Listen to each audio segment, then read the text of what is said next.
All right. Okay. All right. Well, we're here today with Mr. Morgan Welch. Mr. Welch, I want to start by thanking you so much for coming in and being willing to share your life history with us. You're more than welcome. All right. Mr. Welch, I wonder if we could start with your early childhood. I understand you were born in 1919? If you can believe it. Okay. Can you tell us what life was like when you were growing up and where you grew up and something? I grew up in a county seat town in the at the foothills of the Ozark Mountains called Searcy Valley. And went to grammar school, primary school, grammar school, and high school there, and graduated in 1936. And but the growing up in the 1920s was nothing unusual, you know. Every boy, when school was out, took his shoes off and didn't put them back on, except on Sunday, until school started again. So by the end of the summer, your bottom of your feet were like shoe leather.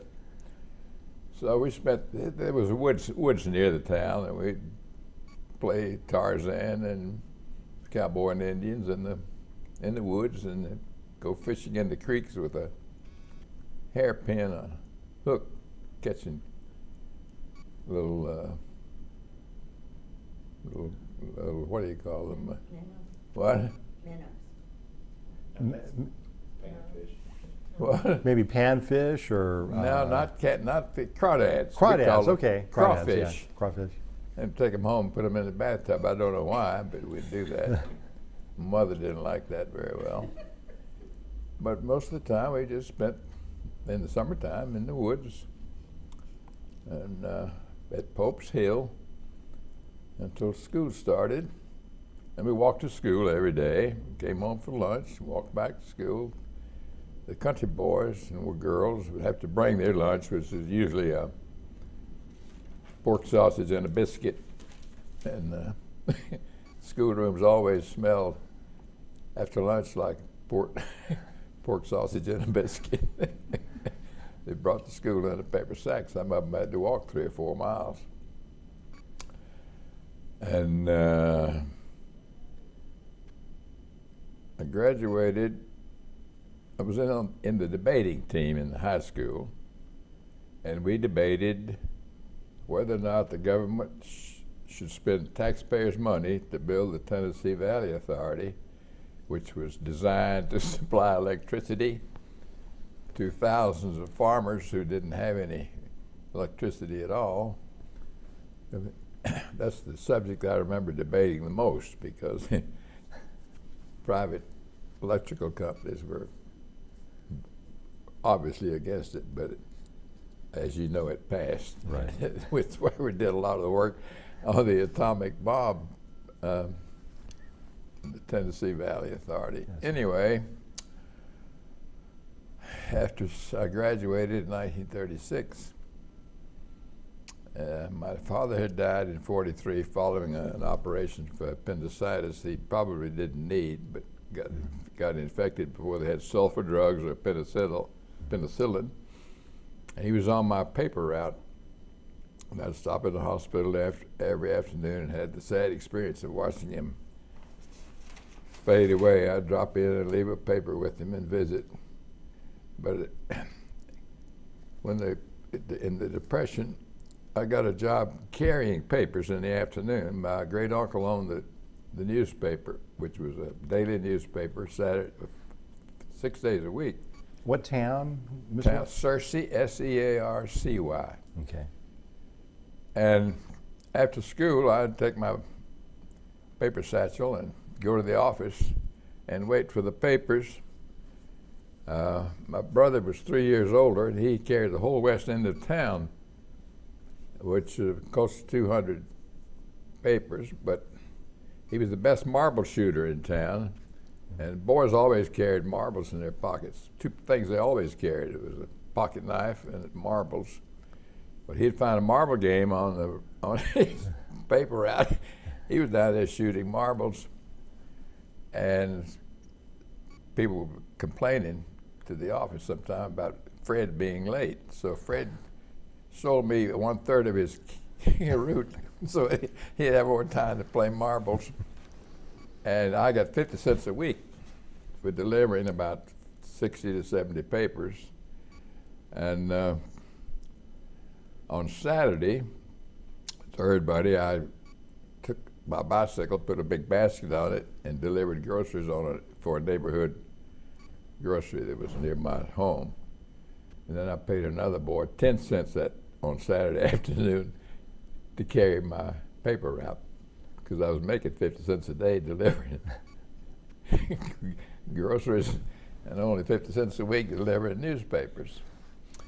So I carried newspapers from 10 till I graduated from high school.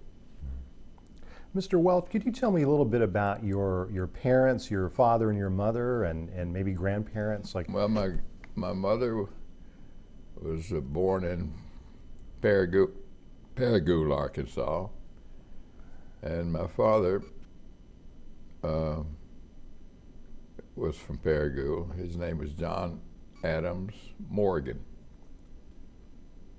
and he was an executive with the Missouri Pacific Railway, and later was with a shipping company in Houston, Texas. He died at 52 from a blockage of a kidney that my mother always said wouldn't be any great problem today. So I never got to know him, but my grandmothers and great aunts, they lived, a lot of them lived a long time. I think that's where I got my genes from great grandmother Daniels.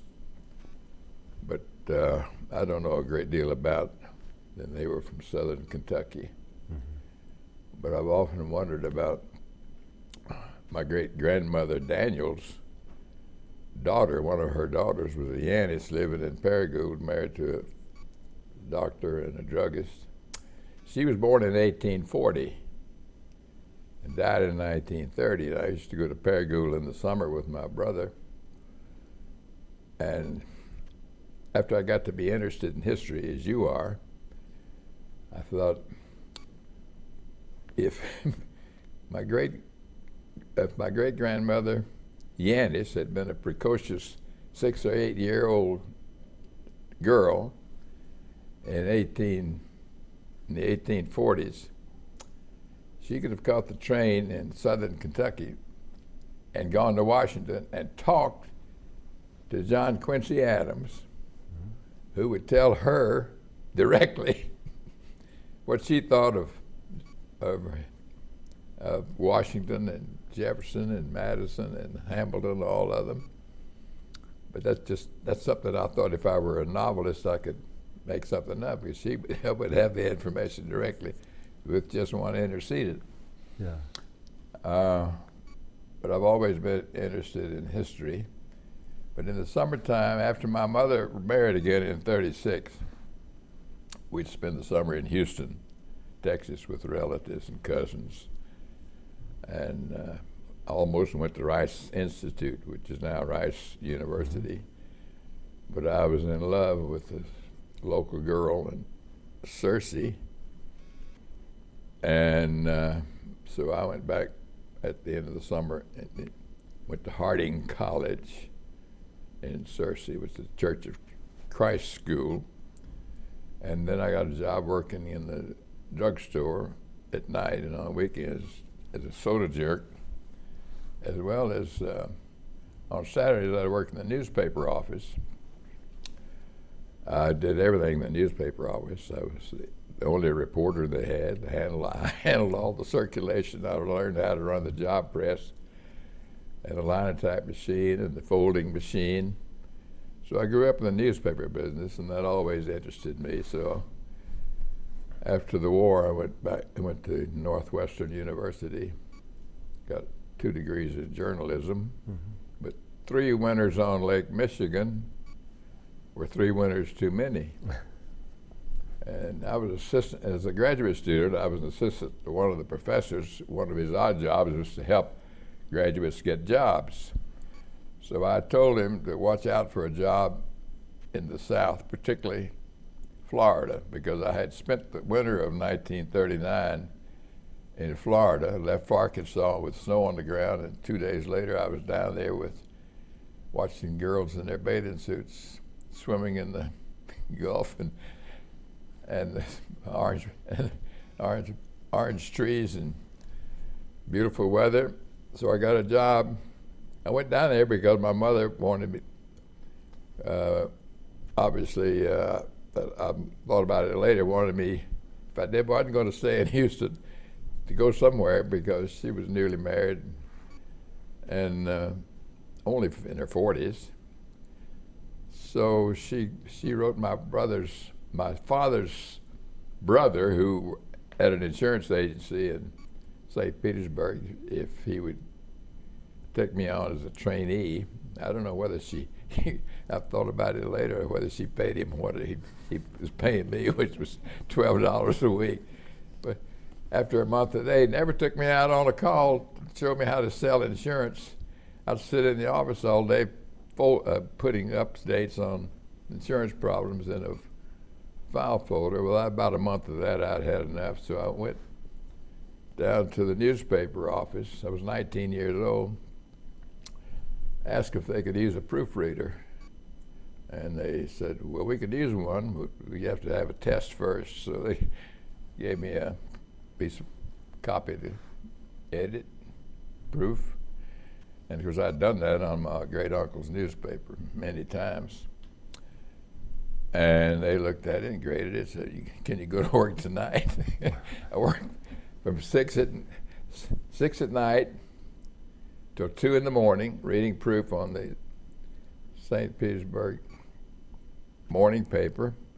Lived at the YMCA, shared a room with a boy on the ground floor. I paid $3 a week for the room. And he taught bridge to some little blue-haired ladies on the Walgreen mezzanine balcony late every morning. So he didn't have to get up early, and I didn't have to get up early. So we'd drive out to the beach side, and there was a place out there that had an outside dancing floor, neon lighted on a jukebox, and a little old lady and her husband ran it, and we would go out there and dance with the girls till 2 or 3 o'clock in the morning, and come home and go to bed. And one instance, when Johnny was in law school briefly, when in St. Petersburg, we drove out there, and I went into this place, and there had been a parent there that we all used to make fun of and talk to, and the parent would talk back to us. And the parent was still there after 40 years later. That's amazing. And it was still a popular place for the young people to go out and dance. Yeah. So I would sleep late in the morning, go to the Walgreens drug counter, and I'll bet you $100 you can't tell me what I paid for breakfast. Paid $3 a week for my room. I was making $12 a week as a proofreader. I got 2 pieces of toast and 1 egg and 1 strip of bacon, butter and jelly. For how much? A quarter. 9 cents. 9 cents, wow. If you wanted coffee, it was an extra nickel. Wow, that's expensive coffee. But I didn't. Yeah, but they kept coffee in that. I was a great coffee drinker anyway. It's for 9 cents. 9 cents. I could buy a meal ticket for $5. It was worth $5.50, but it only cost $5. So I lived other meals on that $5 a week meal ticket. That's amazing. Mr. Welch, I wanted to ask you about your experiences going into World War II, but before I do, I wanted to ask you just one more question about your parents. What kind of values did they try to instill in you in terms of what they were trying to teach you? Well, my mother and father too. My father had apparently, he was a son of a farmer, farm family. He had gone to the Baptist church and farm community near Searcy. My mother was a Presbyterian, but somewhat they organized a First Christian Church, and so they both joined the First Christian Church, and that's the church I grew up in, and went to vacation Bible school every summer. I didn't like to put on my shoes to go to vacation Bible school, but I did, because my mother was very strict and very religious woman, and so I grew up with the highest moral principles you can think of. They bred in me, and I've tried to stick to them. But no, right was right and wrong was wrong, and wasn't any in between. My father, though, wasn't a very strict disciplinarian. When I do something that upset my mother, she'd say, "Well, your father gets home, I'll have him switch you." My father would come home and she'd say, "Fred, go out. Morgan did this and that. He needs a switching." She'd send me out to the hedge to cut some switches, and so he'd switch, and I'd pretend to be hurt. Oh, no. It's always in another room. My mother couldn't stand to switch me. Oh, goodness. Yeah. Everything runs together. I don't know what you want. It does. No, this is great, Mr. Welch. And I wanted to ask you some questions about family life leading up to World War II. This has been perfect and great stories. And I wonder if you could tell me where you were and what you remember about the day you first heard about Pearl Harbor, the bombing of Pearl Harbor. The atomic bomb. No, when the Japanese attacked Pearl Harbor. Do you remember the? Do I remember? In detail. My brother and I, in 1940, joined the National Guard in Searcy because he was working in Chicago learning the investment business and barely making a living. And the draft board told him not to make any plans after Christmas of 1940 because he'd be in the Army. He had a low draft number, but I had signed up too, as we had to, for 18 to 28 had to sign. I signed up in Arkansas, but I had a high draft number. So he came home before Christmas, and I had known he wasn't going back to Chicago, so I checked with the National Guard, which was going to be federalized and trained in Little Rock, where General MacArthur was born, because his daddy was the commander in that camp. And it's 50 miles from home. We could spend our year in Little Rock, come home every weekend, and that sounded ideal. So I went to the National Guard, and they had 4 vacancies. Fred and I filled 2 of them, and one of Fred's friends, who had a fairly low draft number, joined with us. The 3 of us joined about a week before Christmas. Caught kitchen police duty the first morning. Get up at 4 o'clock, go down to the armory and get a fire going. And fortunately, some country boy was assigned to that kitchen detail. He knew how to start a fire and cook something. Anyway, we spent until after the first of the year. We spent in the armory every day, just doing drilling and walking, and marching around and learning a little bit. Because I'd never seen a soldier. We didn't have an army in 1940. We had a few army bases in Panama and the Philippines and a few in the United States, just to train people. There was no cohesive fighting group at all. It was a disgrace. I remember when I read Mein Kampf, I was about 14. I thought, that guy's nutty.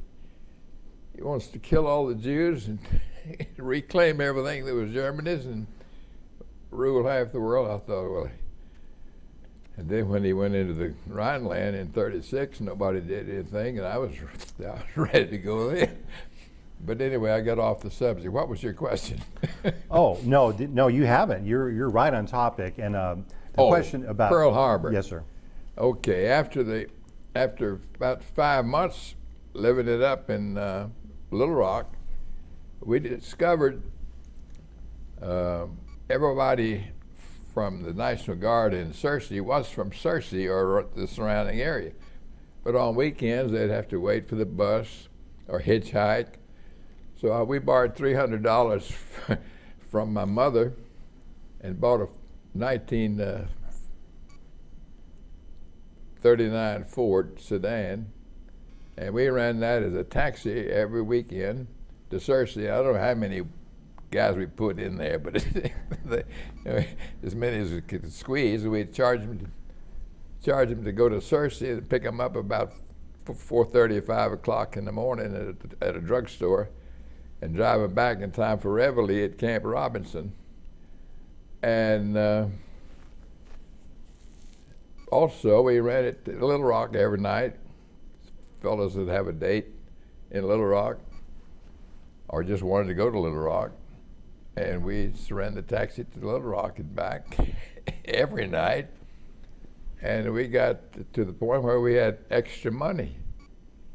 We're making $21 a month. And so what do you do with the extra money? Well, one day, some fella had a hot date in Little Rock, and he came up to Fred and said, "Fred, if you lend me $2 tonight, I'll pay you $3 on payday." That started the Welch Bank, Welch Brothers Bank. 25% per month. And at the first of every month, the soldiers would line up, and first sergeant would pay them their $21 less what they owed the supply room, what they owed for life insurance or whatever. And at the end of the line there was Fred or Morgan with their clipboard. And they might have borrowed $4 the night before, but pay us $5 the next day. So I don't know, it was more than 25% per month. Anyway, we never lost a penny. One boy after we got sent to Alaska, one boy was sent out to the Aleutian Islands still owing us $15. And after the war, he paid us. So in the summer of 1940, after all that fun of Little Rock and driving home every week, dating my girl that I later married, and Fred dating a multiplicity of girls, we went on Tennessee maneuvers. That was the first actual play-like warring we had ever done. You know, they'd have a vehicle with the word tank on it. Stuck on the side, it might be a truck. And if you saw the tank, then you knew you had to get an anti-tank gun, but we didn't have any anti-tank guns. But anyway, Tennessee maneuvers, we went back briefly, and they said, "We're sending you to Fort Lewis, Washington, en route to Alaska," because by then somebody had waked up and realized the Japanese were more than just a nuisance. And so we caught the train and a Pullman. We had a Pullman berth all the way out up to Minnesota and all the way out to Seattle. So we caught up on our rest and went to Fort Lewis. And in November, we hadn't yet gotten orders to go to Alaska. So we got 2 weeks leave to go to Arkansas for vacation and to spend Thanksgiving. So we caught the train and went down and spent one night in San Francisco and one night in Los Angeles, because the boy that we'd grown up with or played with in Paragould every summer had gone to Hollywood and made a little name for himself. Billy Justice was his real name, but they changed his name to Richard Travis. And So we got there. He invited us to come down, and we got down there. He gave us his convertible car to drive because he was in the hospital. We had an appendicitis operation. So we took his car the night we were there, and we were headed for Mexico. We never quite made it, stopping at a few bars along the way. We got south of San Diego and then turned around and went back. Then we caught the train to Arkansas and spent Thanksgiving there. And on the way back, we were going to stop in Denver and in Portland, Oregon, because a boy that we grew up with had graduated from the University of Arkansas with a law degree and joined the FBI. And he was living with his wife in Portland, Oregon. So our plan was to just get off the train at Portland before we went to Seattle and visit with him and his wife. Well, on the afternoon of December the 7th, 1941, we were back in the lounge car, and the porter came through and says, "Boys, them Japs are bombing Pearl Harbor." Well, we got off the train the next morning before daylight in Portland, Oregon, and it was chaos, blackout. Cars were slowly moving with their parking lights on. Rumors were rampant. The Japanese had landed in Northern California and Southern Oregon. The Japanese submarines, I don't know how many, surfaced off the coast of Oregon and California, floated balloons over the continent because of the westerly winds. And they didn't know where the bombs would fall, but eventually they fell somewhere. One of them fell on a house with a pregnant woman and 5 children. I've got a clipping that I keep in the back of my checkbook that I read about years ago that counted that gave her that. Well, that was the sort of thing that got people jumping in their cars and driving east, particularly if they had relatives living somewhere east. And it was maddening. So, well, we found the taxi, and we got in the taxi and gave him the address to the apartment where our friend Owen Pierce was living. He finally, by the time we got there, it was daylight, and we took the elevator up to their apartment number, rang the doorbell. This tremulous voice, female voice, says, "Who's there?" And we said, "Fred and Morgan." "Oh, Fred, Morgan, come on in. Owen's been out all night rounding up Japanese." We never did see Owen till after the war. So you ask about Pearl Harbor, Yes, I sir. remember it well. Yeah. And we were in civilian clothes, and we got stopped I don't know how many times, had to show our papers. And after we got back to Fort Lewis, about every other night, we had to go out and prepare to repel a reported invasion somewhere, but obviously it never happened. How did you feel personally about what had happened, about Well, the bombing? Well, I wasn't really a bit surprised because I was prescient even back there when Hitler was a threat. I knew it was going to happen sooner or later, that we would be at war. I had no doubt about it. But after Pearl Harbor, Fred and I were just privates. We'd been cleaning toilets and peeling potatoes and do what privates do. So we thought, well, we're in it now. We might as well try to better ourselves.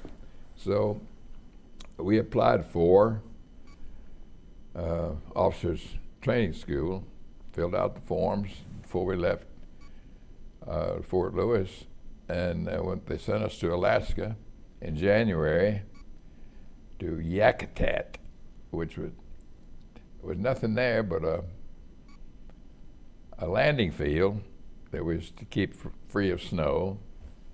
But the woods around the landing field were full of 55-gallon high-octane gasoline drums, because planes coming in from the Aleutians and farther north in Alaska would stop there.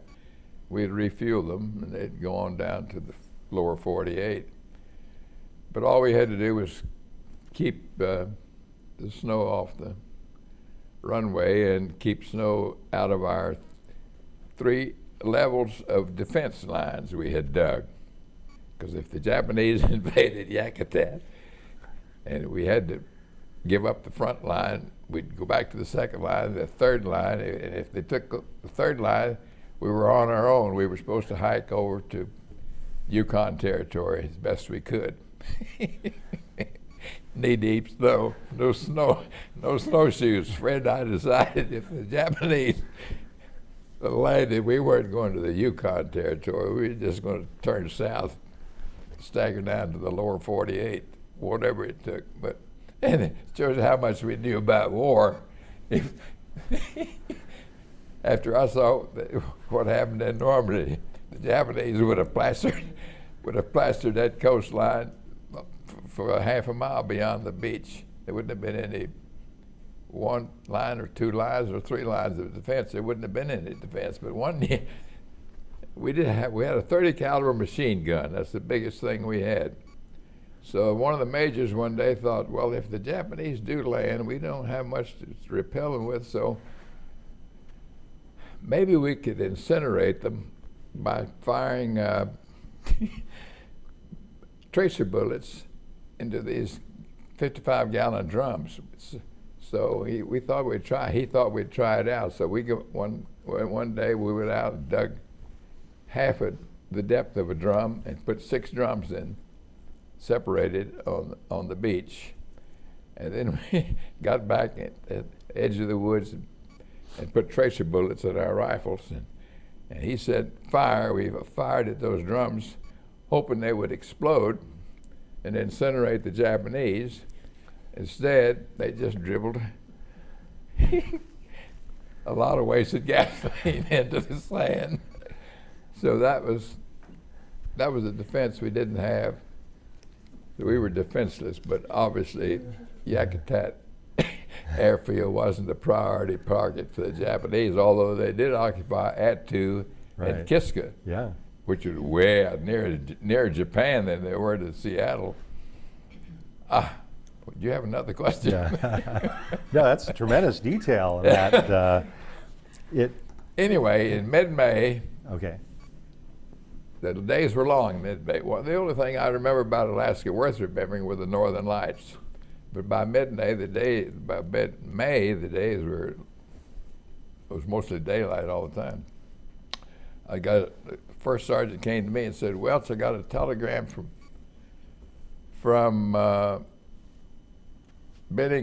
ordering you to bidding on the first transportation available and promoting you to corporal. I said, well, did you get one for Fred too? No, nothing about Fred. Well, I got some corporal stripes and had somebody sew them on. I couldn't have done it. I was a corporal.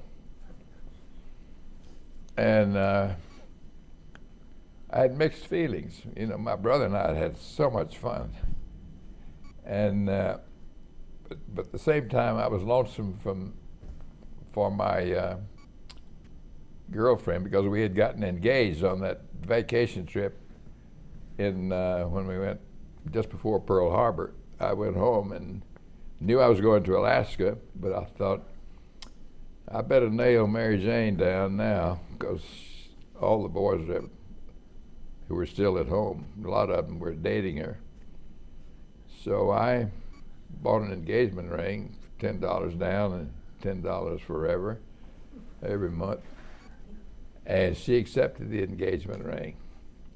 So I didn't have to worry about Mary Jane two-timing me while I was in Alaska. Anyway, I went down. There was one ship in port because there was a salmon cannery. That's all there was there.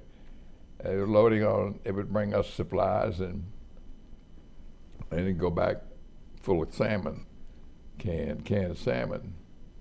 and it was leaving for Seattle that night.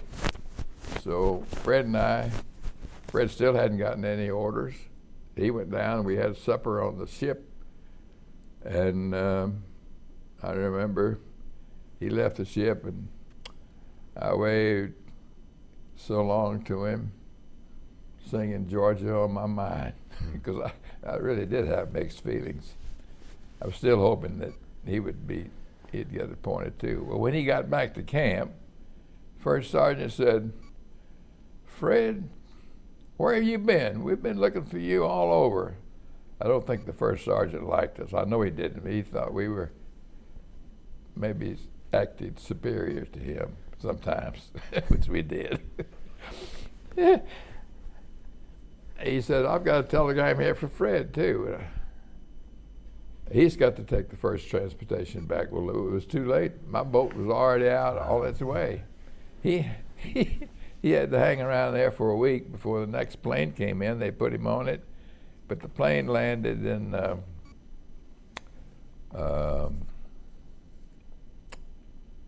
that night. To spend that night, it didn't go directly to the States. It went to Juneau, and just by happenstance, there was a fellow from Searcy, Arkansas, who went to Juneau during the gold rush of 99 and early 1900s, and had been up there ever since. But every now and then he'd come home, and he was a good friend of a neighbor of ours, an old lady, and the old lady had told Fred and me one time when we were home, "If you're ever in Alaska, in Juneau, look up so-and-so.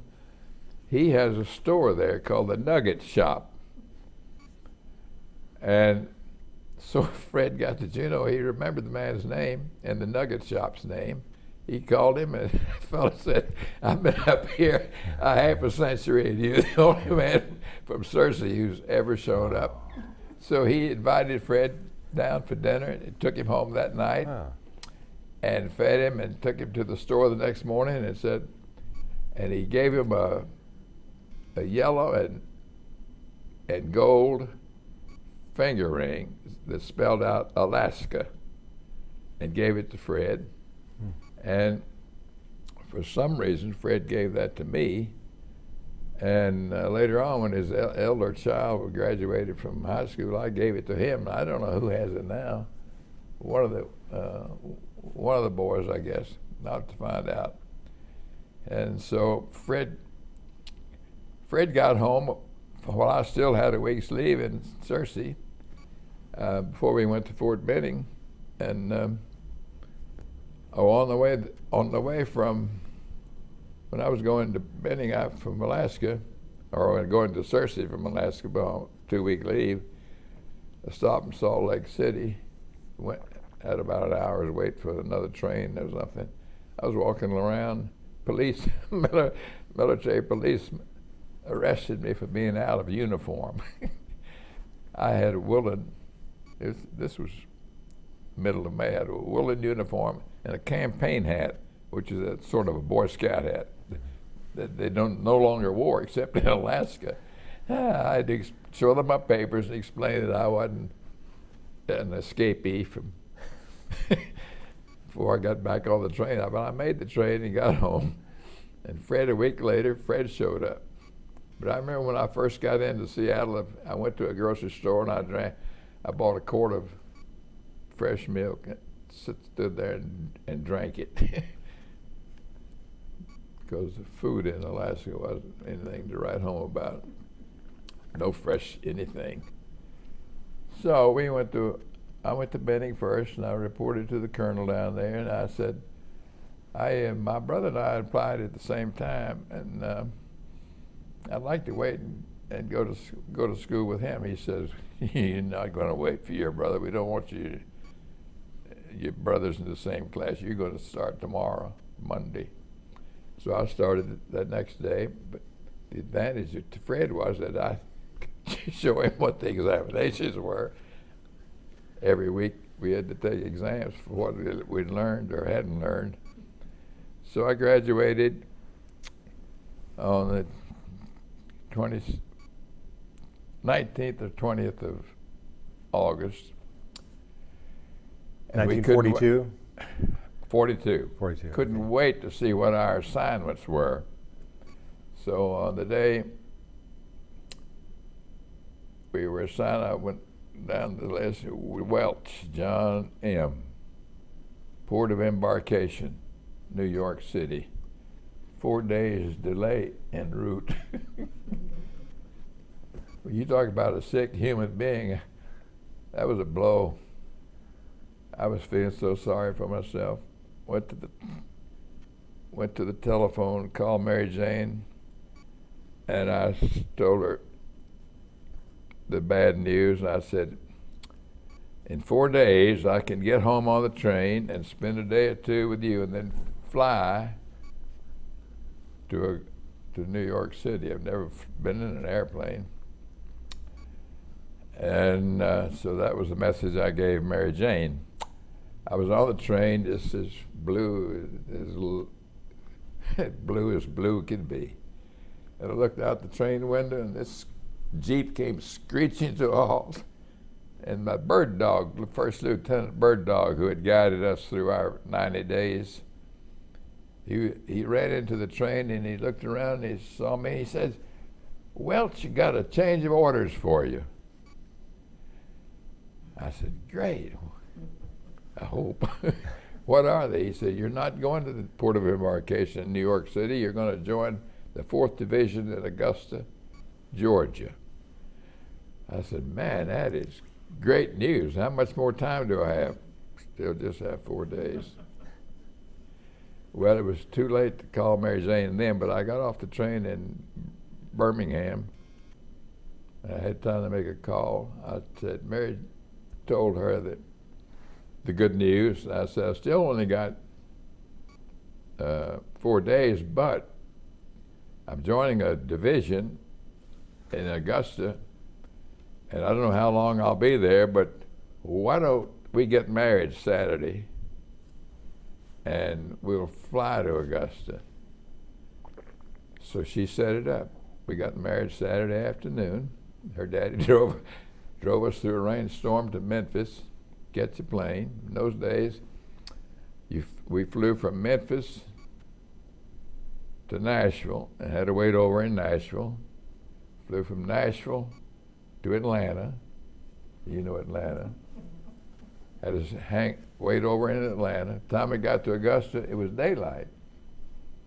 We had spent our honeymoon in an airplane.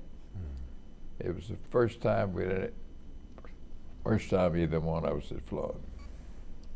So I thought, well, I don't have to report really till Monday.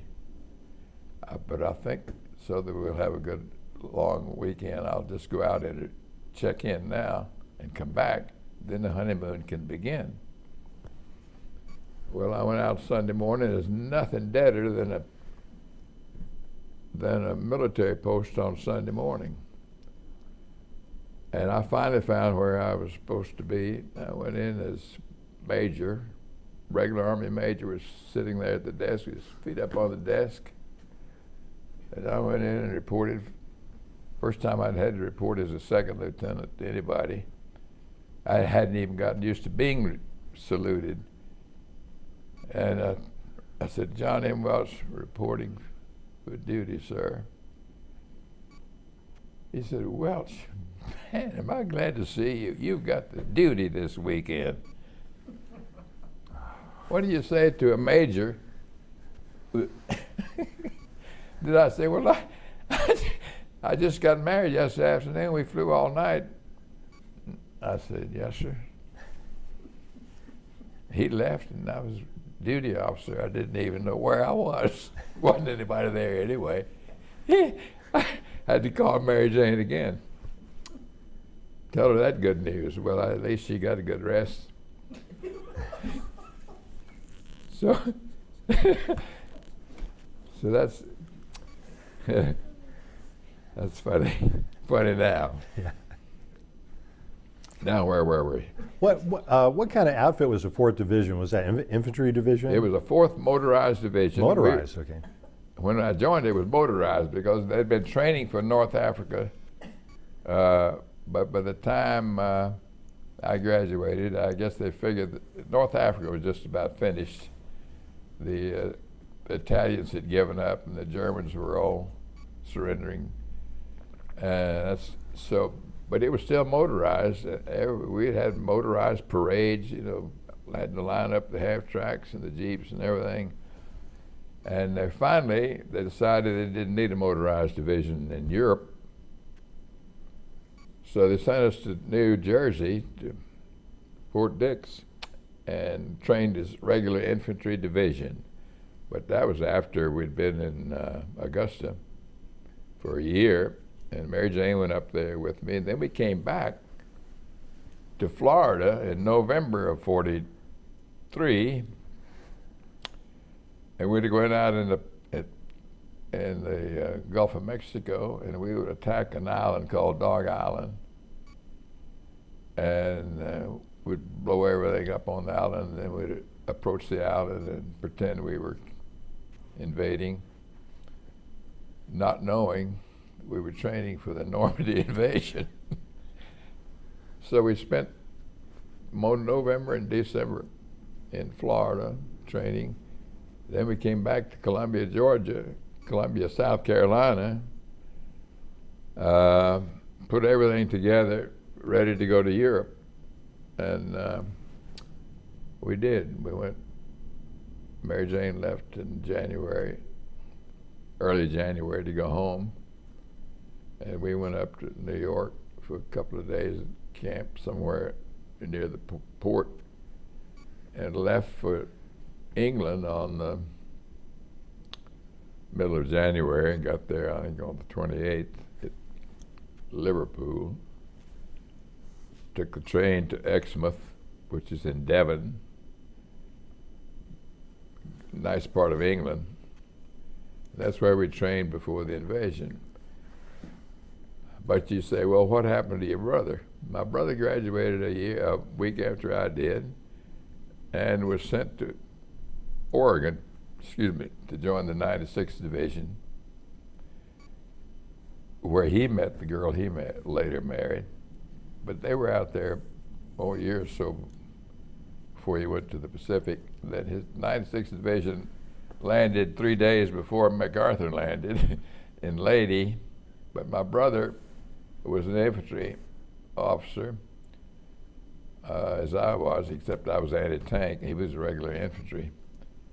And about 5 days after the invasion of Lady, he was jumping over a wall and severely sprained his ankle. He was evacuated to a ship, and by the time his ankle healed, he was reappointed as regimental company commander, which was an awful lot safer than having a rifle company, which was, I was glad to hear that when he wrote me that he was now a regimental officer, commanding officer. And he later wound up invading, after Lady, in the final days of the war on Okinawa. And a 3-star general on Okinawa, who Fred said was about 30, 40 yards away from him, who had come to view what happened to be the final battle. The 3-star general was killed by an artillery shell. But he got home safely, but he didn't get home till February of '45, and I already been home and was at Northwestern University. So where are we now? Mr. Welch, I wonder if you could tell me, I have interviewed veterans who talk about the training they received before Normandy, and they have different viewpoints on how effective the training was when they actually, can you talk about that, the kind of training? Well, we were trained, well, how much, there's not any difference in training for a landing than there is in, you go and you face the enemy and you shoot him before he shoots you, you hope. So there wasn't a lot of training we had to do in England after we'd been to the Gulf of Mexico and blasting Dog Island. But we'd go out in the channel, and there was a place called Slapton Sands south of Devon, which had been evacuated by all civilians. And we'd go out in the English Channel at night, and at daylight we would attack Slapton Sands, which is the nearest thing in England they could find that was familiar to the Normandy landscape, where we were scheduled to land on Utah Beach. Well, on the 28th of April, we went out for our final rehearsal before Normandy, and a couple of German PT boats were roaming around in the channel, and they bumped into this all of our ships that were out there, and they went zigzagging through and expended all their torpedoes they had, and sank 3 of our ships, and 800 of us drowned. And I slept through the whole thing. Didn't know about it till after we'd landed the next morning and gone through our landing procedure. And then the story was, but we weren't supposed to talk about it. And they buried them, those who weren't, the bodies they found, they were buried secretly in the Slapton Sands. There's a memorial down there. I've never seen it. But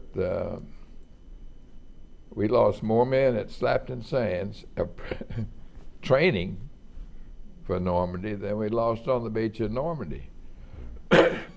Because I was lucky at Normandy because, first place, I had 3 anti-tank guns, 57 millimeter, 6-pounder rifled artillery, but they weren't really artillery. They're just guns, big guns, and the half tracks pulled them. And then we had 3 squads, 10 men to a squad, and each squad had 2 bazooka teams. But bazookas were used more than the tanks, the anti-tank guns themselves, because they're much more flexible, although you had to get closer to the tank.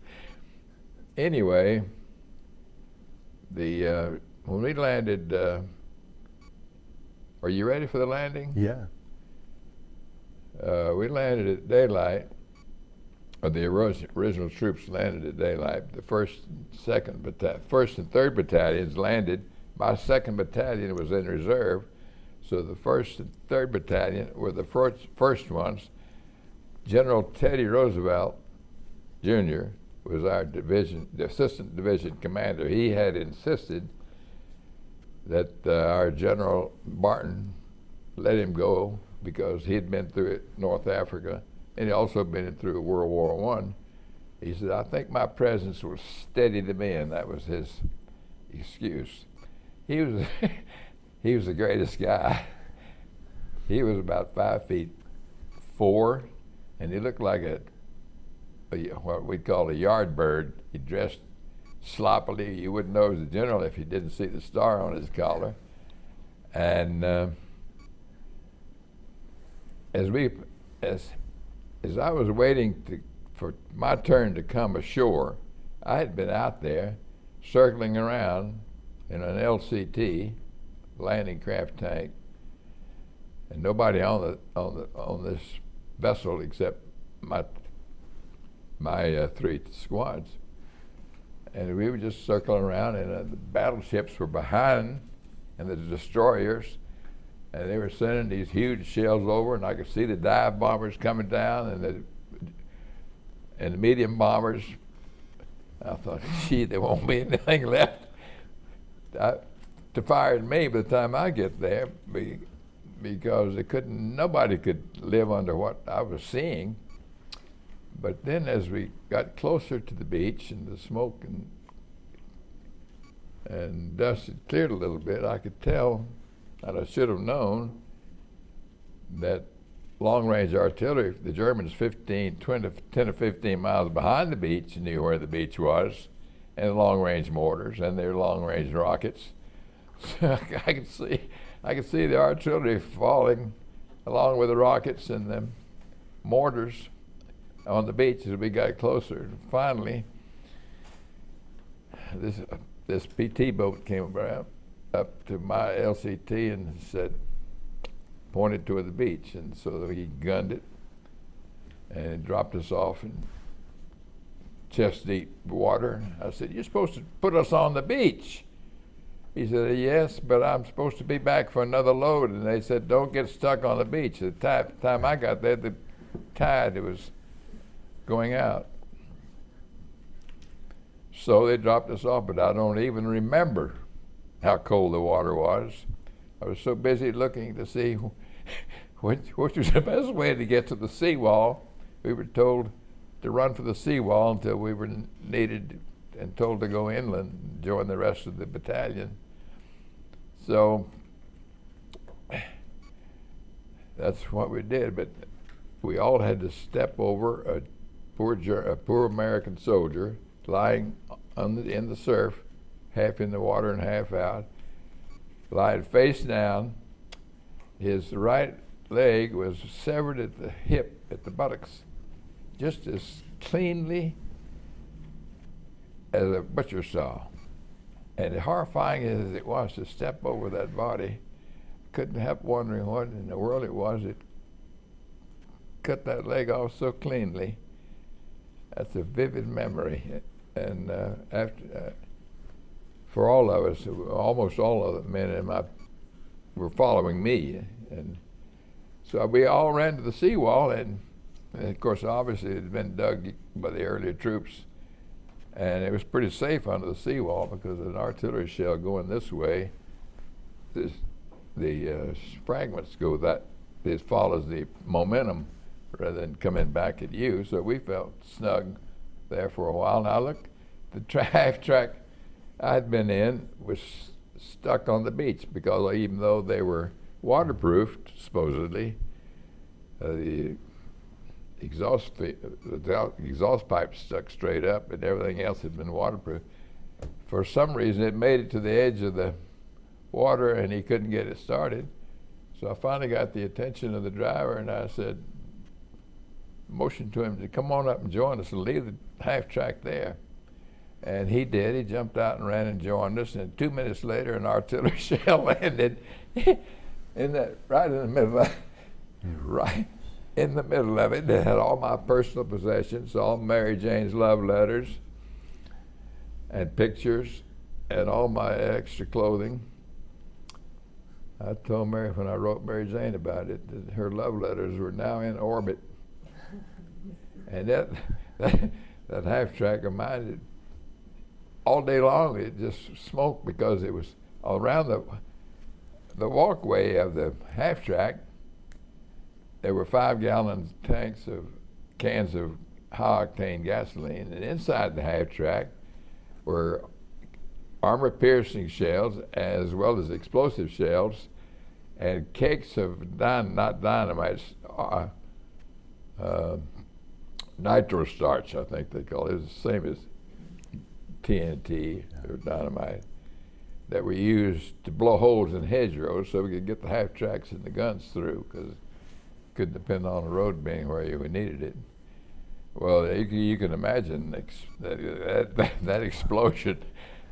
And so later in the day, we finally got word to use the causeways and took the 2 half tracks we had left and loaded up and joined the rest of the regiment in our battalion near St. Mary Église, at a little village called St. Marie du Mont.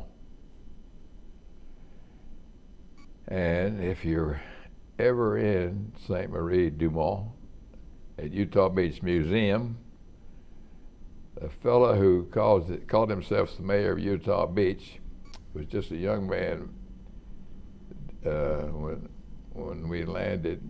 He took over that as a project, and on the 50th anniversary, before the 50th anniversary, the federal government of France gave him some extra money, so he took an old German pillbox and they expanded it into a museum. And on the 20th anniversary of D-Day, I went over there with my wife. And in the meantime, he had written the 4th Division Association looking for artifacts to put in his museum. And I had brought home the battalion pennant, the little triangular pennant that was outside the battalion headquarters to indicate that was the headquarters tent. It was presented to me at the end of the war. I was the only officer, line officer, only officer actually of all officers, except the chaplain, who hadn't been evacuated, either killed, wounded, or for some other reason, who went over with the battalion, who came back, who was still surviving at the end of the war. So the company commander at the time said, what do we do with this after the war? I've forgotten just what it brought about. What do we do with this guidon? So you and the chaplain are the only ones left, and one of you should have it. So the chaplain and I flipped for it. And I won it. And so I brought it home and had it dry cleaned, and it was in my attic for 20 years, 30 years, or whatever. And when I read in our association bulletin that the fellow was looking for artifacts for his museum, I wrote him, I told him I had the flag that came ashore with our battalion, and he was welcome to have it on if he wanted it for permanent display. So when we went over there, they had a big party for the 4th Division veterans who were there. They had behind the beach, the country women had laid out, under a tent, had laid out a huge banquet for us at noon. And after the luncheon, I had memorized in French a short little talk, presented it to the mayor of Utah Beach, who was the mayor of St. Marie du Mont, for permanent exhibit in his museum. And as far as I know, it's still there on the left side as you go in. Picture of me presenting the guidon that landed on the beach, that was still on the beach. What was your position? 70 years ago. I was going to say, what was your position at the end of that first day? Had you made the seawall? Made the seawall and went, it was, of course, the day, we had double daylight savings time, so I don't really know what time it was, but it was late in the afternoon. When we were finally told to take the vehicles across the causeway, because everybody else had priority to those vehicles and guns I had. So it was late, probably 7 o'clock in the evening. Anyway, I reported to the battalion commander, and he said, Welch, he said, there's a sniper somewhere around here. Keeps firing, and take a group and see if you can find him. Can you imagine? I had a tank officer. Where's everybody else had been there for hours. So I took 3 or 4 men. We walked around. We fired into the. You know, the story was that they strapped themselves to a tree, a German sniper, and used the tree for camouflage and fired frequently. I don't think anybody. We didn't see anybody, hear anybody. I never heard of a shot fired, but I thought, what an assignment to get the end of D-Day to go looking for a sniper hiding in presumably some tree.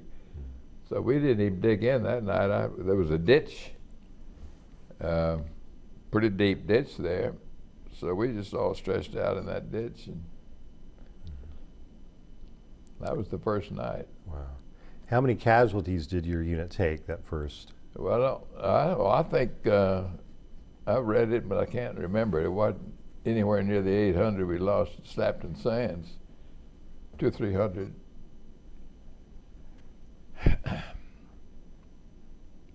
But that landing in Normandy was, when looking back on the whole war, was one of the easiest things we did. But it was, you know, you were scared to death because you didn't know what you were getting into. Some of these boys had never seen a dead person, and there they were all of a sudden stepping over them and seeing them fall, and it's amazing how you can adjust what surprised me about 3 or 4 days after the, it was the first and only night attack the battalion ever tried, and it was the first night that we had received our first replacements. Some of these kids came in at 11 o'clock and 12 o'clock at night and were assigned to certain companies, and the pre-daylight attack was about 4 o'clock in the morning, and they became part of it, and they didn't even know where they were, let alone where the enemy was. And I was sitting there eating a can of beans later that day, and 3 or 4 of these kids' bodies were lying around there. I thought, how can I sit here and eat a can of beans with these kids? It's just,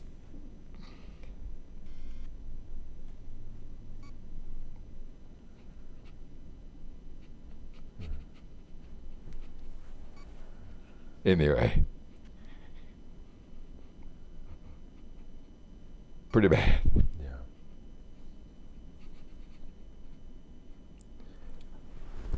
But we had a bright spot, the liberation of Paris. Brightest day of my life. It's well named the City of Light. Yeah. But I had a hard time getting there, but because by the time we had taken Cherbourg, which was 3 weeks after the landing, and remember, I didn't have any clothes. Yeah. I landed, was of course sopping wet, but we had long handle underwear that had been treated with with something that neutralized poison gas. Because in addition to my other duties, I was a poison gas officer, and I went to poison gas school in Maryland before I left the States. And to show the effectiveness of this ointment, each of us went to school where the teacher dropped a drop of poison gas on this fist and another one on this one. We treated this hand, and this was a running sore, just a drop for days. I thought it would never heal. There's still some evidence of it. Mm. So I had to wear that long handle underwear, impregnated with that stuff, in my socks and on my clothes till we got to Cherbourg 3 weeks later. We were, Mr. Welch, you're talking about Normandy, and I wonder if you could talk about the Hedgerows campaign, and also if you remember the breakout. I mean, Operation Cobra. I do very well. Well, I don't understand why the people who planned the invasion of Normandy, well, so many things you don't understand. A hedgerow is not just a hedge. Through the centuries, it's a wall with grass or plants growing in it. And they were so small that I remember the night, I didn't mention it, but I didn't think about that. The evening of D-Day, all of these gliders came over, being pulled by airplanes to resupply the troops that had landed. And why in the world they planned? They killed I don't know how many hundreds of men. They cut those gliders loose and they would glide down, and there wasn't any room to land. You would land and then bump into the next hedgerow and bump into the next hedgerow. Well, the gliders were nothing but paper and plywood. And plywood. Yeah. And jeeps would break loose or guns would break loose and kill the men that were in, that if the fall didn't kill them. But it looked like such a glorious thing for resupply when you're on the ground watching them come in, and then when you realize what was happening, it was pitiful, just pitiful, disgraceful. Just like Omaha Beach, landing there where near that cliff. The Rangers had to climb that straight up cliff. Anyway, and you ask about the breakout? Yes, sir. Well, by the time we took Cherbourg, the Germans had built up such a strong line along at the base of the Khotan Peninsula that we couldn't get out. And every time we would attack, we'd be repulsed. So we were losing men uselessly. And then one day, some general said, well, you know, the Germans are all dug in behind this highway about 18 miles long. Why don't we just saturate the east side of that highway where they're all dug in depth, not just on the highway, they were dug in depth. That sounded like a great idea. So they set it up one day, and we were told to back up 800 yards, leave our foxholes at a certain time, and back up 800 yards just to be safe, and that all these thousands of airplanes were going to just decimate the whole German army. And what a sight they were. They came over and they were just raining bombs. And all of a sudden, not all of a sudden, but eventually, the wind changed. And the later bombers would drop their bombs on the dust line that would be built up. And the dust line had moved not east, but over us. It was panic. We couldn't dig in. And Ernie Powell was there. He wrote a column about it, and he was behind a shed with a friend of mine who gave me my first gold bars because he had been promoted to first lieutenant. And he wrote a column about the horrifying effects of that. Well, they called it off the first day. And instead of flying parallel like they had done the first day, the next day they made sure that they dropped their bombs on the east side of the highway. Not exactly how they figured it out. Anyway, the breakout didn't come until the next day, and it was very effective because the Germans, those who were still alive, were wandering around in a daze, and we pushed rapidly through. And then we were making good progress, but the Germans finally got we had opened up an area between Normandy and Brittany where General Patton had finally gotten permission to go through. And so his Third Army was going through pretty rapidly along this break from Brittany into Normandy, and the Germans would try. They counterattacked. We were been put in a rest area, and after the first night we were there, we got word to pack up again and go to the 30th Division's relief because the Germans were attacking and had surrounded one regiment that was on a hill. And the Germans were trying to close that gap that Patton was racing through. So they threw us back in the line there, and we finally stopped the Germans. But it was nip and tuck, and battalion commander called me one day and said, Welch, is a German tank flying in our vehicles as they go across this road. He's in a road parallel to the one you're on. I know we can't get him with your gun because it's high embankments. Take a bazooka team and back up to see if you can find that German tank and take him out. So I got a bazooka team, and I scrambled up on the hedgerow, but it wasn't more than a hedgerow. It was long, 7 to 8 feet tall. And finally I saw this German tank, the Tiger tank, with its long snout pointing toward the crossroads. So we cut footholds in our embankment, and I got out my field glasses and I estimated the distance and told the bazooka team to get ready. So the firer was right next to me, and the supplier and the loader were right below. And I gave him the distance, which is, I remember, about 80 yards, and the elevation, and he fired, and our shell hit the back of, right at the top of that hedgerow he was on, the German was on, and glanced off his turret. It didn't do any damage, but it got his attention. And that turret that had been facing that way suddenly started this way. I was mesmerized. I said, he knows where we are. He knows where we are. Load as fast as you can. And before I could say fire, I was looking right down the barrel of that 88 millimeter. And all of a sudden, the world turned blood red. And immediately, the blackest of black. And I felt myself falling off that hedgerow, and I thought, well, that Kraut's killed me before I could kill him.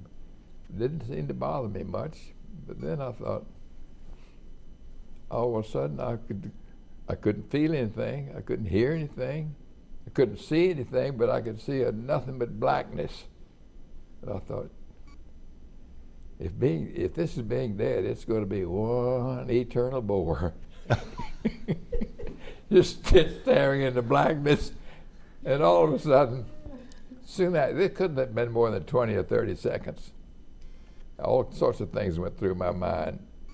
And all of a sudden I heard plonk, plonk, plonk, plonk. Our helmets hitting the ground. That German, he couldn't lower his barrel enough to blow us to kingdom come with an explosive shell, or armor-piercing shell, but I think he's fired an armor-piercing shell.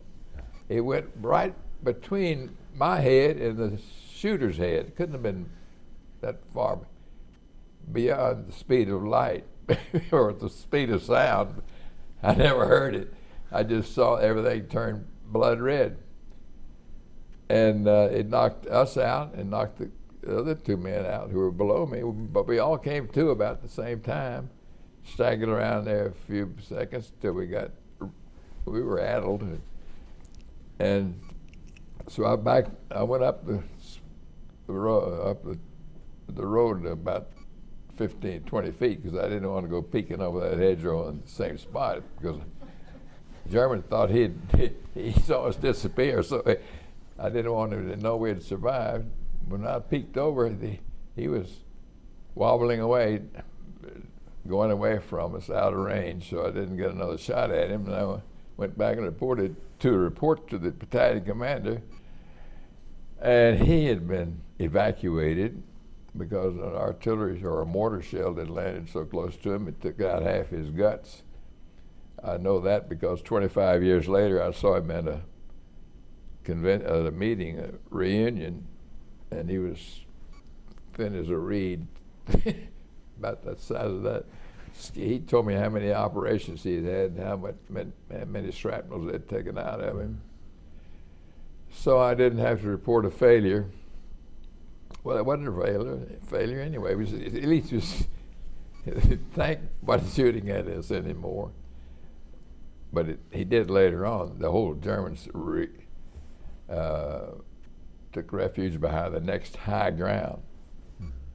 So later that day, the new battalion commander said, Welch, we think the Germans have retreated beyond that high ground up there, but to make sure you take a group and scout out there.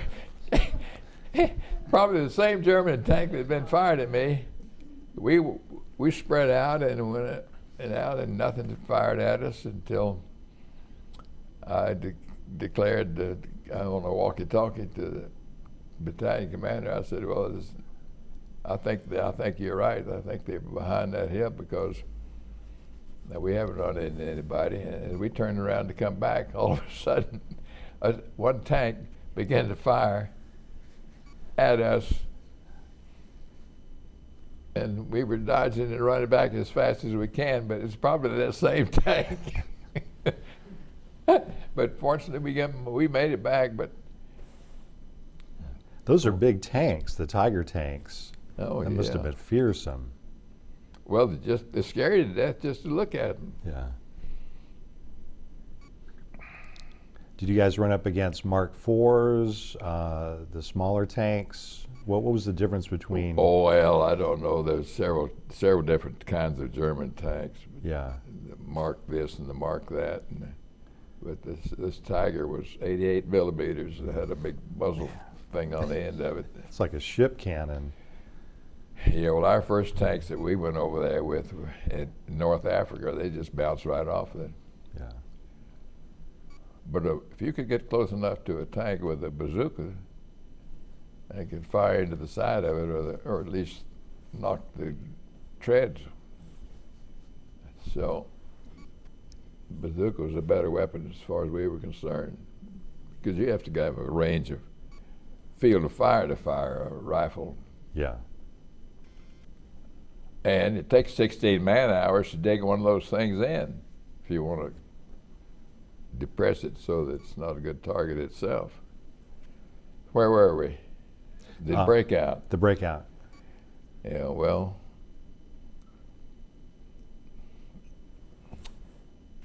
at Mortain, that's where where I got concussed. I was on the way to Paris, and finally, if you've read the book "Is Paris Burning?" you know that Hitler had ordered the German commander to destroy everything in Paris, all the waterworks, the plumbing works, the Eiffel Tower, and the Louvre, and everything else. And the Swedish commander, the Swedish diplomat, had got a hold of the German and said, "You don't want to go down in history as the man who destroyed Paris. Why don't you let me see if we can work a deal to give up the city?" But I won't go into that because that's in the book, well recorded. So Eisenhower didn't want to go into Paris, and he would have to feed the people. But finally he was persuaded. So for political purposes and diplomatic purposes, he pulled the French 2nd Armored Division from the south of France, which is all supplied by the United States. So you wouldn't, like, except for the de Gaulle's insignia, you wouldn't know they were French. So he said to General Leclerc, take your French 2nd Armored Division and go into Paris and get down to the Hotel de Ville, the City Hall, by a certain time on the 25th of August and accept the German surrender. Well, they did, and they started it. And as soon as they hit the suburbs of Paris, this French 2nd Armored Division got bogged down in the most riotous, ecstatic, relief bunch of people you ever saw. They could hardly move their vehicles. They'd move it along, and people would get in front of them, you know, and they'd throw flowers and vegetables and fruit and wine, and the women would climb up on the vehicles. And so they they separated the 12th Regiment from the 4th and said, attach yourself to the French 2nd Armored Division and help them get into Paris, take the German surrender. And we were happy to do that. It wasn't any effort on our part, but soon we were bogged down too. I was in my Jeep with my Jeep driver and a young Frenchman in a RAF uniform asked if he could hitch a ride on my Jeep, and I said, sure, hop in the back there. And he hopped in the back, and he was a French boy who had left Paris when the Germans took it, but made his way to Spain and then over to England, joined the RAF. In the meantime, the RAF that he was attached to had moved to an airstrip they had occupied in France, so he was in France. they gave him permission to go home that day if he hadn't been home in 4 years. And he was the most nervous kid you ever saw. The Jeep wasn't moving fast enough for him. So after a while, he said, my house is down this way somewhere. And he jumped off the Jeep and he started running. And I've often wondered what he found at home. I hoped he found everything all right. And I know they were happy to see him. But anyway, we finally got down to, and I was standing there around there watching them. Leclerc and the Germans, and before they went in and signed and the next day de Gaulle led a big parade down. I was standing in front of Notre Dame Cathedral because we spent the first night in Paris in a hotel right downtown. Beautiful. Had to change the clothes and the shower. I thought the war was over. It had to be over. Paris has been liberated. It's got to be over. He hadn't even started good yet. Anyway, I was standing there. De Gaulle looked like he was 8 feet tall. He must have had built up shoes, but he was a tall man anyway. But anyway, he was a head taller than anybody else. He was marching and leading this parade. And all of a sudden, her German burp gun went off, and everybody, thousands of people, suddenly flattened themselves on the street, including me. I hugged the curb. De Gaulle just kept marching. I read later that he hired somebody to fire that so he could show how brave he was. Because the communists were trying to take over Paris before de Gaulle could. They had a good organization inside Paris. But he quickly eliminated them just as fast. Not only eliminated them, but he just outsmarted them. Yeah. Now you said that you thought with the liberation in Paris the war was over, but it really wasn't. No. Can you talk about the Battle of the Bulge? Your experiences in that? Yeah, we can get to the Battle of the Bulge. We spent 4 days in Paris, and then the Germans were headed for the Siegfried Line as fast as they could go. So we got to the Siegfried Line. We were the first ones in the Siegfried Line, 4th Division, September the 12th. And but then the whole climate changed. The weather got bad, and we were so far ahead of our supply trucks. We had to still bring everything in from Cherbourg, or the beach, artificial wharfs at the beach, which were half destroyed by a storm in mid-June. Anyway, we were running out of ammunition and everything else, and so we got bogged down with the weather and the lack of supplies. In the fall, and in November, some idiot general thought it would be a good idea to go through the Hurtgen Forest and take the Ruhr Valley, which was a murderous thing. The trees are about that far apart. You couldn't get a vehicle except to breaks in the in the woods. But the Germans had been there long enough to plant mines under every place that anybody might walk, and in the meantime, snow covered the ground. You didn't know where to walk until it had been cleared. Anyway, they threw us in that thing for the 6th of November to the 7th of December, decimated us. Johnny's been there. We went there a few years ago to show you exactly where I was. I was stationed in a forester's hut. I couldn't do anything until the infantry had cleared out so I could move the vehicles. So we spent the day in the cellar of this forester's hut, because right outside in the cleared area of the forester's hut was a 250-pound unexploded American bomb. And of course, any artillery piece or mortar that landed near that bomb could blow the house right off of us. Yeah. So we stayed in the cellar playing gin rummy, waiting for the infantry to break out that last 100 yards or so, and they never did. So finally one day I was told that we were going to be relieved that night. And this fellow came up after dark and introduced himself and said he had been appointed to relieve me. And I said, yes, that's the good news. We are all ready to go, and you're welcome to it. And before I left, I said, but by the way, stay down here in the cell unless you have to get out, because you can't see it now, but there's a 250-pound unexploded bomb lying out there on the ground. So I left. I don't even remember what he looked like or what his name was. And I'll break this story to tell you a fast-forward story, an amazing coincidence.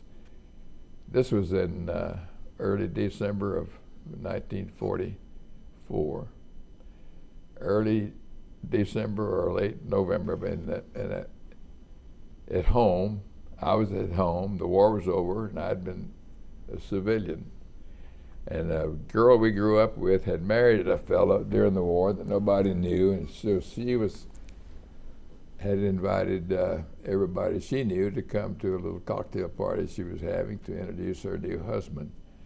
And I went in because she lived right next door to Mary Jane, where I was staying until I went back to Northwestern.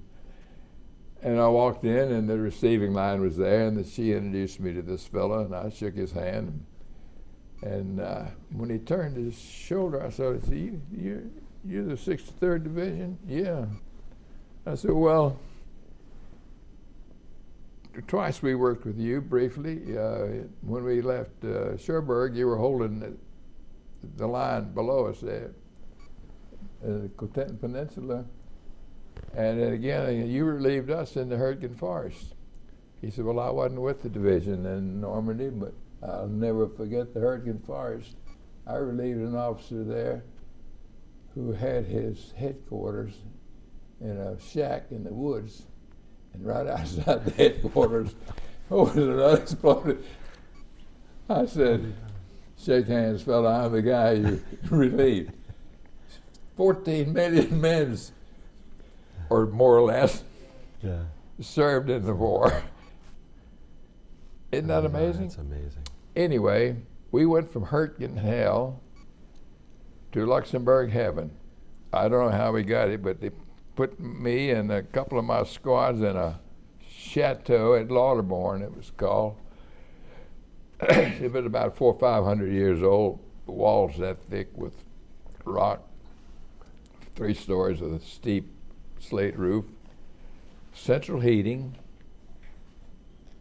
the largest bathrooms I'd ever seen, and more gadgets than I'd ever seen in anybody's bathroom, except maybe in the movies. Cellar full of wine, and it was heaven. We took a hot bath every night, sleep naked in your sleeping bag, relaxed. We're supposed to be there through Christmas. We put up a Christmas tree, and they brought hot food up to us from the battalion kitchen, leave it sitting around the dining room table, sipping the wine.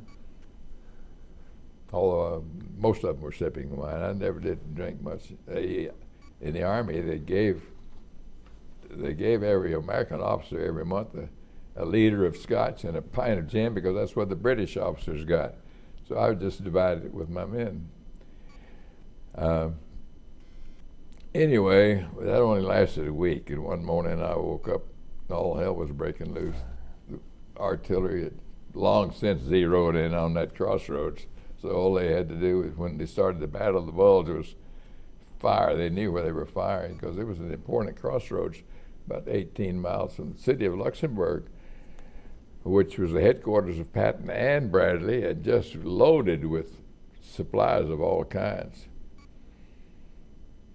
That's the way it began. I jumped out of bed, put on a pair of coveralls, because we were supposed to be a rest area. We'd sent men to Paris or up to Spa, Belgium, on leave, and didn't even have the guns in position. They were still attached to the half tracks. And there's only two reasons why you ever lay an artillery barrage. One is to soften up the enemy before you attack, and the other is to keep the end of his head down so you can retreat. Well, it didn't make any sense because the Germans were across the river about a mile away down above Eschenach. The story was that it was a resting area also for the Germans. But anyway, just to make sure, after the artillery stopped, it was quiet for a while, but in the meantime, I had the men go down and take the 50 caliber machine guns off the two half tracks. One of the half tracks and one of the guns was in ordnance being repaired. And we brought up the 30 caliber machine gun off my Jeep. We brought them upstairs because upstairs you had a field of fire on, a good field of fire, and deep windows. And about an hour later, somebody yelled, "Here they come." The Germans, a whole company of German soldiers had come up in front of us about 400, 500 yards away behind a railroad embankment. I didn't even know it was there. And they came at us, but they were bunched up. And instead of being scattered out like they should have been, and they started firing, and all those burp guns, we call them, fast little light machine guns. I mean, one bullet hit you, it was like a zipper. There was maybe 3 or 4 more would hit you. And our windows were being shot at constantly. I said, well, there's 17 of us and 100 of them. So let's just wait till we can't miss. So when they got close enough, I gave the permission to fire, and it was murder, slaughter. They just went down like 10 pins. And of course, about 30 of them were on the ground, and the rest of them turned around and ran as fast as they could back beyond the embankment. So you couldn't let them get around the house. We had too many windows and doors in the house. We didn't have enough men to cover them all. We'd have been, they were so dumb on their part. If they had sneaked over before daylight, we probably had a guard, but I don't know that we did. They could have surrounded that building and taken us without having to fire a shot. But they didn't, thank goodness. So we were surrounded for 4 days, but only an occasionally a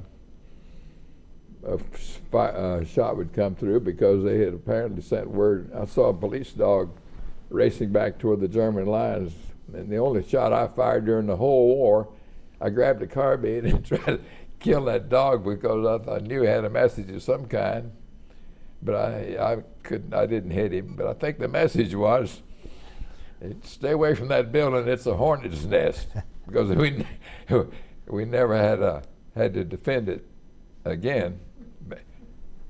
But we could see the German infantry all around us, well out of range. Occasionally when a bullet would come through, but after a couple of days they disappeared. They were trying to get back toward Luxembourg City. So in the meantime, there's a story Johnny wanted you to tell you, I think, about the German who wouldn't die. After the first morning after the fight, one of the men said, "There's a wounded German out there. He's moving an arm." And so I don't know whether it was that day or not, but the second day, he was still, every now and then, would move an arm, and they wanted to go out and get him. And I said, "Well, you can't go out there as long as these Germans can see you. They'll you'll be lying there moving an arm too, or if you're lucky." So I wouldn't let him go. But after the third day, he was still alive. And we hadn't seen any German infantry, and I knew there wasn't any German tanks or any kind of a German vehicle had come up our road. So they they made a, what's the word, for carrying a wounded. White, not the white flag, but to carry him in. Like a litter. A litter. They made a litter. And they went out under a white flag in the litter, and they brought him in, and we examined him. And he was all shot up. He was, I don't know how, except for that cold weather, he lied. Somehow he stayed alive. We tried to give him a drink of brandy, but he wouldn't take it. He grabbed the fellow's wrist and tried to give it to him. And so we gave him a shot of morphine and put him, the next morning in our building, he was gone, but there was a smile on his face.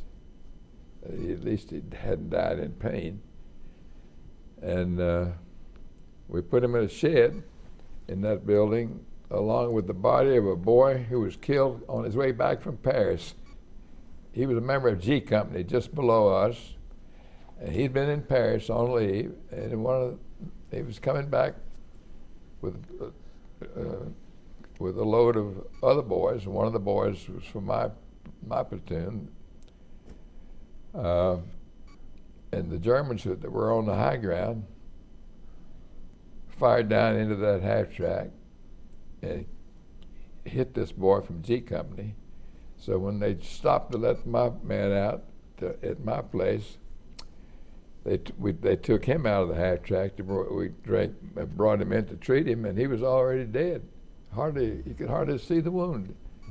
He just hit a vital spot, and so we left him and the German in the shed 4 days later when we finally had to get out, when the E Company in Eschenach said they were having to surrender because they were out of ammunition and they had wounded, and so they surrendered.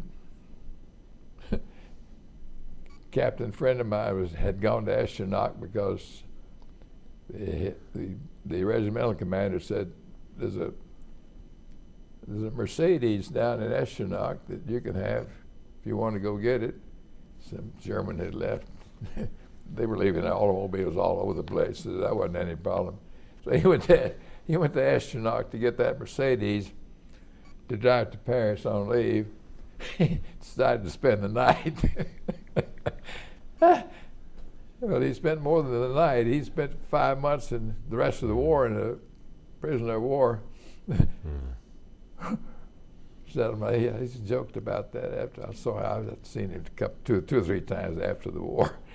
He never got to Paris. And let's see, that's the Battle of the Welch. Luckily, we didn't lose a man in my building. Lost a man who was with one of the guns that was set up down there, G Company, where the Germans attacked. A fellow named Woodson, Coca-Cola manager from way out west somewhere, Montana, I think, who had joined us later in the war. One thing I do regret about it, I never wrote the survivors, the relatives of a man who was killed in my platoon. I should have, but I never had the time to tell them about, how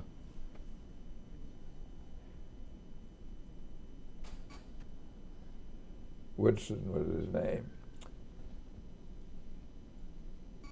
The Germans captured him because they were outside the building the G Company was living in, dug around the one gun we had down there just to be on the safe side. The Germans captured him and started marching him up the road toward my place, and they didn't know, the Germans didn't know G Company was in this big building across the street. G Company opened up on the Germans, and I've often wondered whether one of those bullets might have hit Woodson. I don't know. And we'll never know. But anyway, That's what happened, as I remember it. After 70 years, it's still pretty vivid. Yeah. What was do you remember when the war ended, where you were and where you found out that it was over and what you were feeling at that time? You mean in the war in Europe? Yes, sir. Yeah. Oh, I remember it well. In April, they took us out of the line at the end of March, so that the divisions that had come over from the United States quickly to help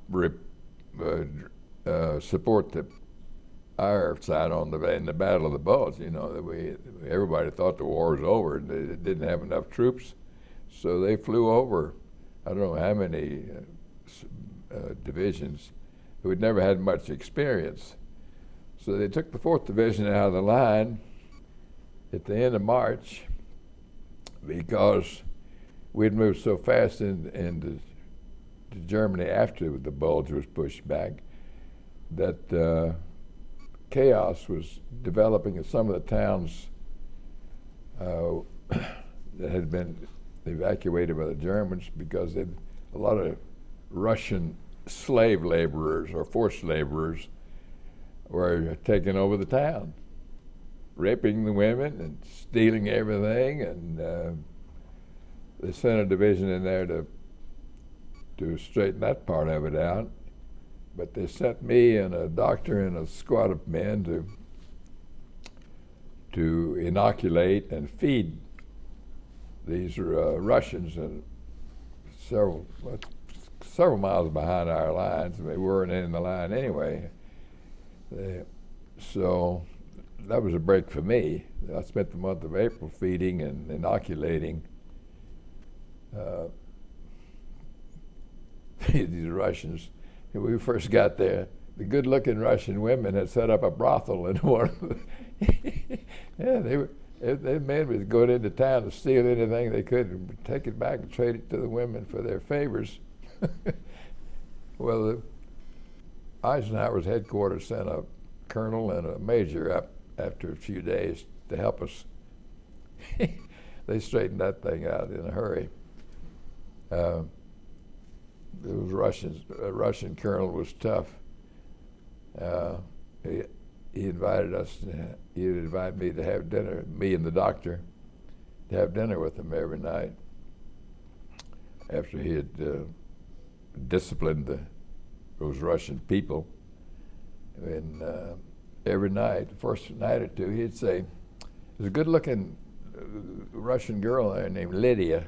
Don't you want to take Lydia home with you tonight?" I had an apartment above a bank.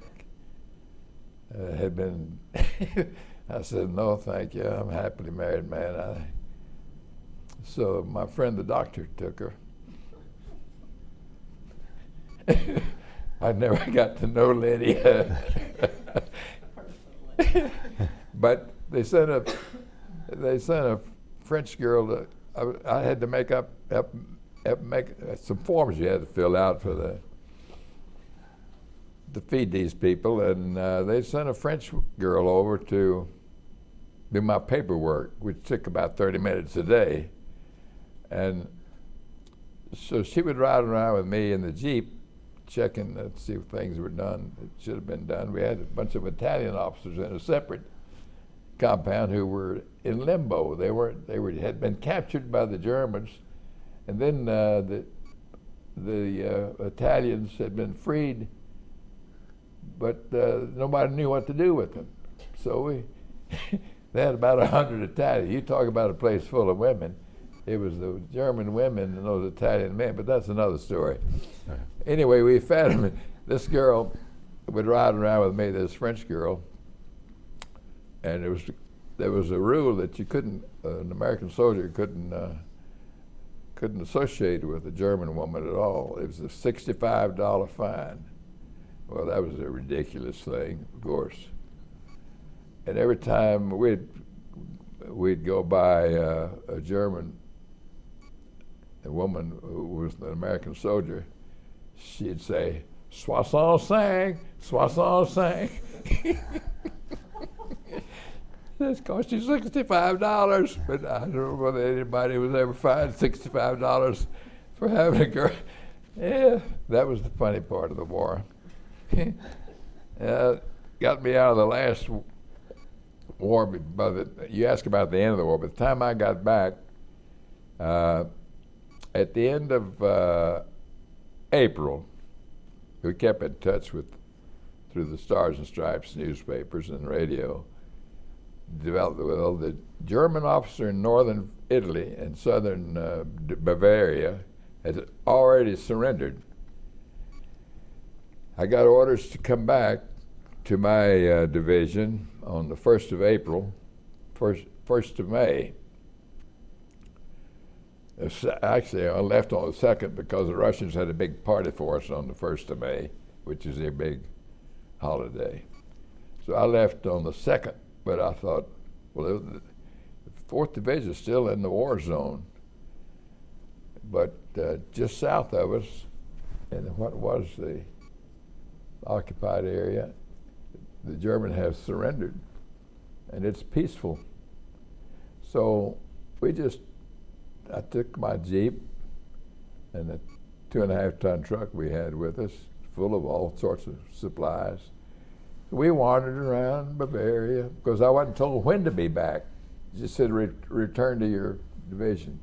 We wandered around Bavaria. We'd go into these country hotels and swap K rations or gasoline or something for a meal and a night. And we went down to the Brenner Pass and we took a look at Italy and listened to the radio, and we heard that it's going to be peace any day now, So we slowly wended our way up, and I reported in on the 6th or 7th of May. And on the 7th of May, they said, you can take off your pistol now, Welch, and hand in your guns. Tomorrow's officially the end of the war. So now we've fought the war, and I'm sure you're bored to death, and we're past time to go. No, not at all. So, may I interject? The story about the prop that you brought. oh yeah. Also, at the end of the war, I had hoped to be part of the occupation because Germany was divided into French, English, and Russian, and I was made military governor of Kreis Uffenheim. Mm-hmm. What was your rank then? First lieutenant. Okay. Johnny went with me to Uffenheim, but that's another story after the war. This story, I was a very benevolent dictator of Uffenheim. This is a story that I don't know how I forgot to mention this. Before we were in a holding area in England a week or 10 days before the invasion, but we couldn't mail anything out. We could write all the letters we wanted to, but they weren't going to be sent out until after the invasion. But we could receive mail. So I received a package from my mother, and in the package was this bronze, steel-plated bronze New Testament, and a story about an American pilot being saved in the Pacific War because a bullet had hit it and saved his life. This was about a week before D-Day. So I put it in my breast pocket. And about 7 days after D-Day, the Germans finally got enough men together to try to drive us back into the English Channel, because we were just a small ark. And my sergeant and I had dug this slit trench together. We dug it every night together. But we dug this one deep because they were raining everything on us, rockets and artillery and mortars. And we started digging a shelf on the right side to get a roof over our heads.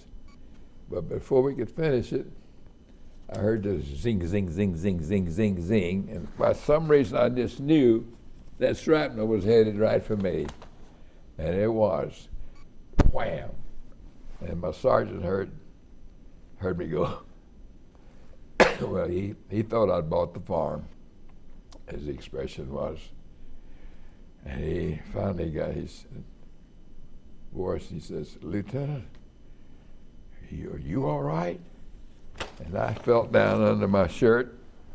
I said, "Well, I don't feel any blood, but it sure whomped me. Felt like a mule kicked me." And after things eased up enough, I looked, and this bruises all over my chest. And that shrapnel had hit and cut through about a third of the Bible, and it bent the steel frame. I had it like this, the soft side out. And of course it saved me from a terrible wound, or maybe probably saved my life. And I keep it now in a safe deposit box with my letter, which I wrote telling how it happened to my mother, and I'm sure she was pleased. But fast forward 40 years, I retired and go to have an x-ray. The doctor called me that says, "Morgan, you got a spot on your left lung. We don't know what it is. We want you to come in and go on a turntable, what do you call it? Like an MRI or no? Scan, yeah. Yeah, anyway, all the way around. Shoot it from several angles." He called me, and much to my relief, he said, "That spot's not on your lung. It's a bruise on the rib. Have you ever been in a bad automobile accident?" And I said, "No, never." But that's what it had to be. Yeah. Never felt anything after that first day. So, I guess there was a rubber band here somewhere. It doesn't matter. I can get another rubber band. Right. Were there any other stories, Mr. Welch, you wanted to tell that we didn't get to, or any other experiences? Or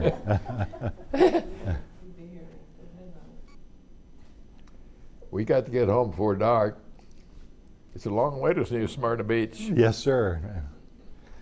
Well, I greatly appreciate you taking this time, and these are tremendous experiences. They're going to be incredibly valuable for students to hear and to listen to. So I just want to thank you for taking. I know that these stories are really hard stories to tell, to remember, and I really appreciate your time. Well, some are, and fortunately some are. There are a few bright spots even in a war. Right. Not many, but the brightest spot is surviving it. Yeah. The amazing thing was when we left, you'd think it was to be elation at the end of the World War in Europe. There wasn't any elation. We just knew we were on our way to Japan. So there wasn't any celebration at the end of the European War. And of course at the time I had hopes of being part of the occupying army as they were after World War I, but didn't work out. But at least I got, at least knew I was going to get 30 days in the States with my wife before the Kyushu. We were going to invade Kyushu. I'd already seen the map. Mm-hmm. That would have been a slaughter if there ever was one. I'd have been a dead Captain Welch. I had been given the company and would have been a captain by the time we invaded Kyushu. Yeah. But I'd rather be alive, first lieutenant. The dead captain. All right. Any day. All right. Well, Mr. Welch, again, thank you.